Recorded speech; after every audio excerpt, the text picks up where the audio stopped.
शुरू करते हैं। ठीक है, मैंने मेडिसिन और जीपी गूगल के ऊपर सर्च किया, उसके बाद जनरल प्रैक्टिस का एक जो कैटेगरीज है वो ओपन हो जाता है। ठीक है, उसके बाद देखते हैं इसको स्टार्ट कर लेते हैं। इसके अंदर एक फ्री कोर्स है क्लिनिकल केसेस बोल के, एक जनरल प्रैक्टिस का कोर्स अवेलेबल है। स्मार्ट मेडिसिन कैलकुलेटर, ये बहुत अच्छा कैलकुलेटर है। इसके अंदर बहुत सारे मतलब यूजफुल कैलकुलेटर्स अवेलेबल है। मैं आपको बताने वाला हूँ जनरल प्रैक्टिस मेगा कॉम्बो के बारे में। ठीक है, इसके अंदर आने के बाद आपको बाय नाउ के ऊपर क्लिक करना है। 449 रुपीज़ इसका प्राइस है, लेकिन मैं इसका प्राइस जल्द ही बढ़ाने वाला हूँ। ठीक है, इसके अंदर mind maths for medical student है। इस कोर्स के अंदर आपको बहुत सारे माइंड मैथ्स मिल जाते हैं। मास्टर इन जनरल प्रैक्टिस, इसके अंदर बहुत सारे कोर्सेज अवेलेबल है। और advance ICU book, advance ICU book के अंदर और सारे कोर्सेज अवेलेबल है। इसके अंदर अवेलेबल कोर्सेज की लिस्ट में इमरजेंसी एंड बीएलएस रैपिड जो कोर्स है वो अवेलेबल है। ठीक है, clinical investigation pro course available है। क्लिनिकल इन्वेस्टिगेशन प्रो, बाद में ventilator handling and ICU basic, ECG का मास्टर कोर्स अवेलेबल है इसके अंदर। और diabetic care and management master class, diabetics का कोर्स अवेलेबल है। और स्मार्ट ड्रग मास्टर प्रोग्राम, इसके अंदर एंटीबायोटिक्स के बारे में इंफॉर्मेशन दी है। अगर आपको और कुछ अपडेट्स को ज्वाइन करना है तो आप मेरे व्हाट्सएप ग्रुप को ज्वाइन कर सकते हो। ठीक है,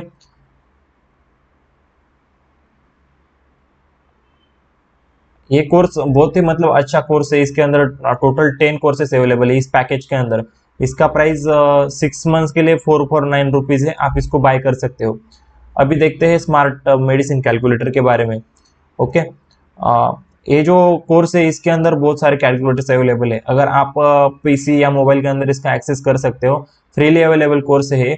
इसके अंदर डर्मा डिसीजन प्रो, इसके अंदर जाने के बाद मैं अभी इसको बाय नाउ फॉर फ्री के ऊपर जाता हूँ। कोर्स को मतलब अभी एनरोल कर लेता हूँ। ठीक है,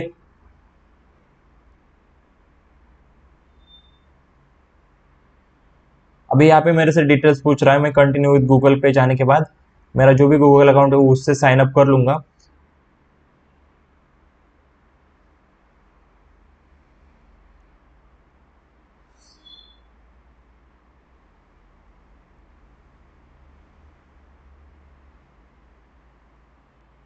अब एक कोर्स जो है मेरे मतलब जो डैशबोर्ड है उसके अंदर ओपन हो जाएगा ये कोर्स।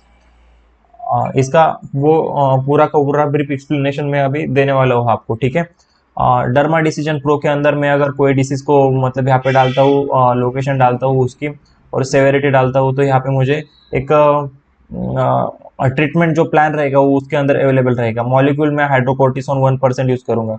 बाद में देखते हैं मेडिकल करियर एक्सलेंस, मतलब जो भी मेरे कोर्सेस है उसके बारे में मतलब फीचर्स शो किए गए हैं। ठीक है, और फीचर्स के अंदर देख सकते हैं मतलब मैं जो जो प्रोवाइड करता हूँ उसके बारे में थोड़ा सा डिस्क्रिप्शन दिया गया है मेरे कोर्सेज के अंदर जो जो अवेलेबल है। ठीक है, नीट यूजी के लिए कोर्स अवेलेबल है मेरे पास। नीट पीजी के लिए एआईपीजीटी, बीएचएमएस, जीपैट, जनरल प्रैक्टिस के लिए कोर्सेस अवेलेबल है। नर्सिंग के लिए कोर्सेस अवेलेबल है। अगर आप किसी भी फ्रेंड को रेफर करते हो तो मैं डायरेक्टली 10% या 50 रुपीज़ पर रेफर कमीशन दे देता हूँ किसी भी कोर्स के अंदर। अब ग्लाइसेमिक कंट्रोल हब, इसके अंदर मैं एक शुगर वगैरह डालूंगा। गेट ट्रीटमेंट रिकमेंडेशन के ऊपर क्लिक करने के बाद आपको जो भी ये रहेगा मतलब जो भी शुगर वगैरह आएगा उसके बारे में आपको मिल जाएगी इन्फॉर्मेशन। मैं यहाँ पे HbA1c10 डाल देता हूँ। गेट ट्रीटमेंट प्लान, इसके अंदर इंसुलिन, अगर HbA1c10 के ऊपर रहा तो फिर इंसुलिन थेरेपी की जाती है।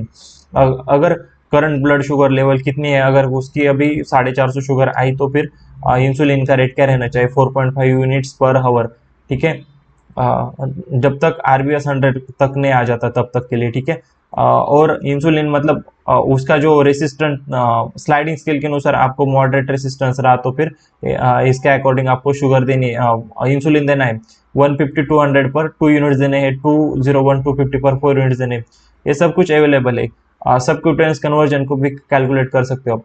बाद में ग्लाइसेमिक डिसीजन इंजन, इसके अंदर जीडी, इसके अंदर आप शुगर टाइप करना है, आपको फाइनल जो भी मेडिसिन देनी है उसके बारे में इंफॉर्मेशन मिल जाएगी। बाद में एंटीबायोटिक स्पेक्ट्रम स्मार्ट यू, उसके अंदर आप देख सकते हो ऑल एंटीबायोटिक्स अवेलेबल है। एमिनो पेनिसिलिन उसका डोज क्या रहता है, कौन से ग्राम पॉजिटिव के ऊपर ज़्यादा अच्छे से काम करता है। एक बार मैं हाइड क्लासेस के ऊपर क्लिक करता हूँ, अमोक्सिसिलिन दिया है, अमोक्सिसिलिन का डोज वगैरह दिया गया है, मतलब ऑल ओवर जो भी इंपॉर्टेंट एंटीबायोटिक है उसके बारे में। अगर मैं शो क्लास के ऊपर क्लिक करता हूँ तो यहाँ पे उस एंटीबायोटिक के क्लास भी शो कर रहे हैं, ठीक है। हाइड डिटेल्स के ऊपर क्लिक करने के बाद यहाँ पे जो नीचे डिटेल्स थी वो अभी शो नहीं हो रही, शो डिटेल्स के ऊपर क्लिक करता हूँ। अभी अमाइनो पेनिसिलिन अमोक्सिसिलिन के अंदर क्लास क्या रहता है, मतलब कवर क्या करता है, मोस्टली तो ग्राम पॉजिटिव, डोसिंग कैसे करना है उसके बारे में भी डिटेल्स दी गई है। मतलब जो भी मोस्ट कॉमन यूज एंटीबायोटिक्स है, पॉलीमिक्सिन बी भी दिया गया है, मतलब जो भी कोलिस्टिन वगैरह जो भी इंपॉर्टेंट एंटीबायोटिक है उसके बारे में इंफॉर्मेशन दी गई है। बाद में क्लिनिकल आरएक्स मास्टरी, अगर एक पेशेंट आता है उसको अगर एक्यूट फेरेंजाइटिस रहा तो उसके अंदर कौन सा बैक्टीरिया इन्वॉल्व रहेगा, अगर आप उसका कल्चर करते हो और उसके अंदर अगर क्लेप्सियला आता है तो फिर उसको कौन से एंटीबायोटिक अच्छे से मैच होगी वो भी इसके अंदर शो किया गया है, ठीक है। अगर मैं यहाँ पे जो भी आरएस के अंदर रेस्पिरेटरी एंड ईएनटी, बाद में स्किन इम्पेडिगो रहा किसी को तो स्टेप ऑरियस मतलब मोस्टली रहता है, और सेपेलेक्सिन अपन मतलब प्रिस्क्राइब करते हैं मोस्टली। अगर सेक्सुअल ट्रांसमिटेड डिसीज रहा गोनोरिया तो गोनोरिया के अंदर बैक्टीरिया जो भी बैक्टीरिया मोस्टली कौन सा इन्वॉल्व रहेगा उसके बारे में मतलब यहाँ पे दिया गया है, ठीक है। नेशरिया गोनोरिया, ठीक है, नेशरिया गोनोरिया उसके अंदर सेपिक्सिम अपन प्रिस्क्राइब करते हैं। मतलब मोस्टली ऑलमोस्ट बहुत सारे डिसीजेस इसके अंदर इस टूल के अंदर कवर हो जाते हैं, आप भी देख सकते हो। रेस्पिरेटरी, स्किन, स्किन के बाद GIT, genito urinary tract, gastrointestinal tract, ठीक है।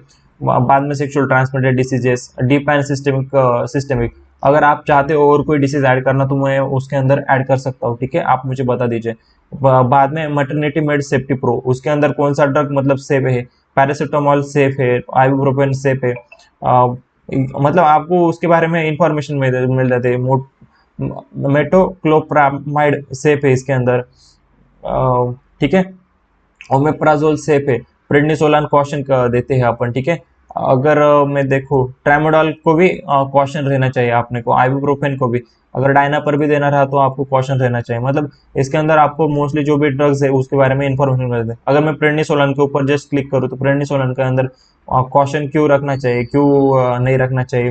प्रेडनिसोलान is metabolized by the placenta, less transfer to fetus compare to the other steroid, essential for severe immune fear, okay. इसके अंदर मतलब क्यों ये करना चाहिए क्यों नहीं देना चाहिए वो भी दिया गया है, ठीक है। यहाँ पे अगर मिथिमाजोल अगर देते तो उसके बारे में भी शो की गई इंफॉर्मेशन, ओके। जस्ट ड्रग कौन सा नहीं देना है वो इम्पोर्टेंट नहीं है, क्यों नहीं देना चाहिए वो भी इम्पोर्टेंट है, उसका भी डिटेल्स आपको मिल जाता है।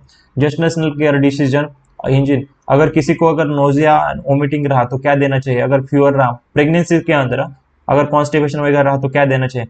मैं यहाँ पे डिप्रेशन एंड एंजाइटी के लिए क्लिक करता हूँ, यहाँ पे एक बड़ी स्क्रीन ओपन हो जाएगी, उसके अंदर आपको दिया गया है मतलब कैसे मैनेजमेंट करना है। यहाँ पे फार्माकोलॉजिकल का भी मैनेजमेंट रहता है, ठीक है।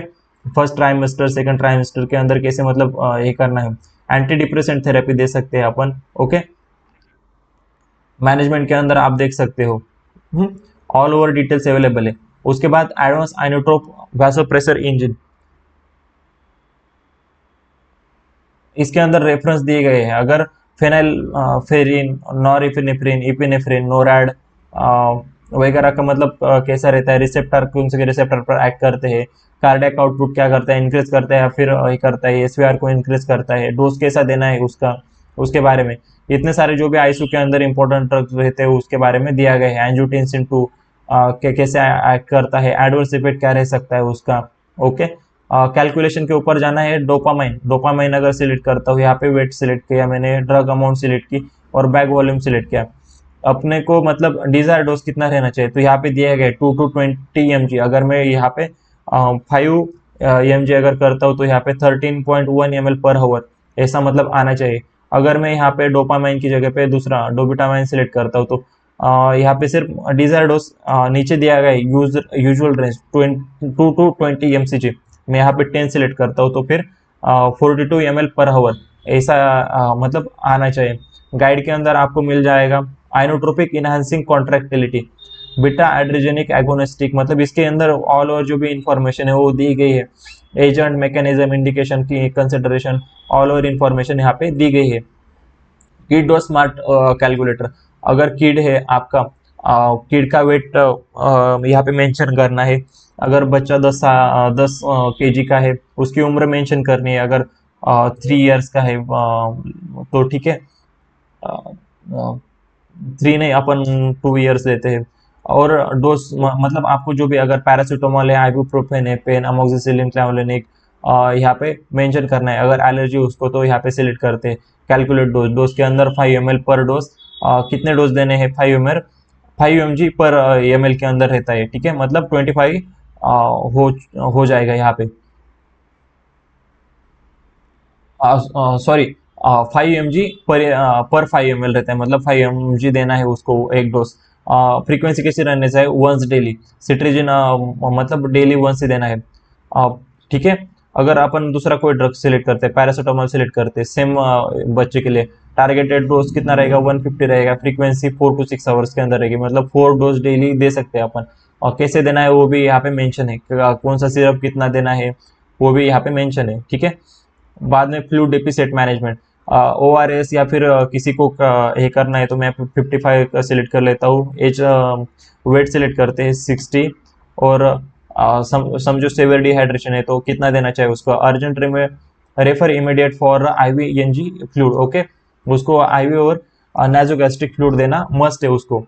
बाद में कार्डियोलिपिड इंटरप्रिटेशन, अगर किसी का ट्राइग्लिसराइड वगैरह चेक करते हैं तो बाद में कैसे कैलकुलेट करना है यहाँ पे अवेलेबल है।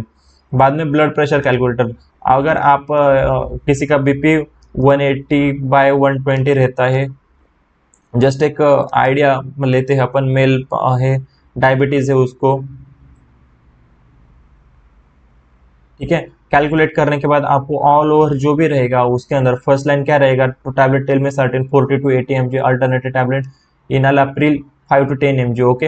एड ऑन भी कर सकते हैं अपन एम्लोडिक्विन, और उसके बाद में lifestyle modification, suggested lab, lipid profile वगैरह, मतलब BP के लिए कौन से लैब इंपॉर्टेंट है वो भी आपको यहाँ पे मिल जाता है, ठीक है। ब्लड प्रेशर का हो गया। बाद में एक होम्योपैथी का AI सॉफ्टवेयर है मेरा, वो भी आप प्रेफर कर सकते हो। इसके अंदर रेपेट्राइजेशन वगैरह अवेलेबल है, गाइड वीडियो है, आप इसके ऊपर जाके मतलब ये ट्राई कर सकते हो, ठीक है। बाद में एक सॉफ्टवेयर है, इसके अंदर मतलब मैं यहाँ पे डेट सिलेक्ट करता हूँ। अगर 25 को अगर किसी को डॉग बाइट किया है और उसको 5 डोसेज देने हैं रेबीज वैक्सीन के, तो कैसे देने हैं तो उसके डेज मिल जाएगा आपको। व्हाट्सएप के ऊपर डायरेक्टली शेयर कर सकते हो या फिर कॉपी करके पेशेंट को शेयर कर सकते हो, ठीक है। अगर 4 डोसेज रहते हैं तो 4 डोसेज का भी कैलकुलेशन यहाँ पे आ जाता है, मतलब डायरेक्टली डेट मिल जाती है, मिस्टेक नहीं हो सकती डेट देने के लिए। नहीं तो फिर तीसरा दिन कब आता है, चौथा दिन कब आता है, 7वां दिन, 14 डेज कब आता है, तो उसके बारे में कैलकुलेट करने की जरूरत नहीं है। ये भी बहुत अच्छा कैलकुलेटर है। और एक ECG इंटरप्रिटेशन का है, उसको अभी आप ट्राई कर सकते हो, बहुत अच्छा कैलकुलेटर है। ये सभी मतलब कोर्सेज फ्री है, सिर्फ इसके अंदर होम्यो प्रो AI जो सॉफ्टवेयर है ये पेड है, इसका भी subscription price 50 rupees per month. और ECG इंटरप्रिटेशन का है उसका भी प्राइस उसका भी प्राइस बहुत कम है, 5 रुपीज़ पर ECG ऐसा प्राइस दिया गया है, वो भी आप ट्राई कर सकते हो। अगर आप इस कोर्स को रेफर कर मतलब किसी को शेयर करते हो तो बहुत अच्छी चीज़ है। इसके अंदर कोई रेफरल कमीशन वगैरह नहीं है, लेकिन ये आपके फ्रेंड के लिए बहुत यूजफुल रहेगा क्लिनिकल प्रैक्टिस के लिए।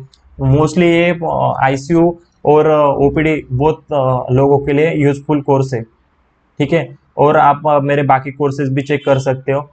अगर कुछ दिक्कत आए इस कोर्स को हैंडल करने में, अगर आपको ऐप चलाने में कुछ दिक्कत आए तो मुझसे डायरेक्टली कांटेक्ट कर सकते हो, ठीक है। या फिर कुछ इशू आता है तो आस्क मी एनीथिंग, यहाँ पे AI दिया गया है यहाँ पे, ठीक है, इससे मतलब आप पूछ सकते हो। ऐप के अंदर इसका इंटरफेस और अच्छा है, स्मूथ है, तो आप ऐप भी डाउनलोड करो और इंस्टॉल करके उसको यूज करो, ठीक है। Thank you.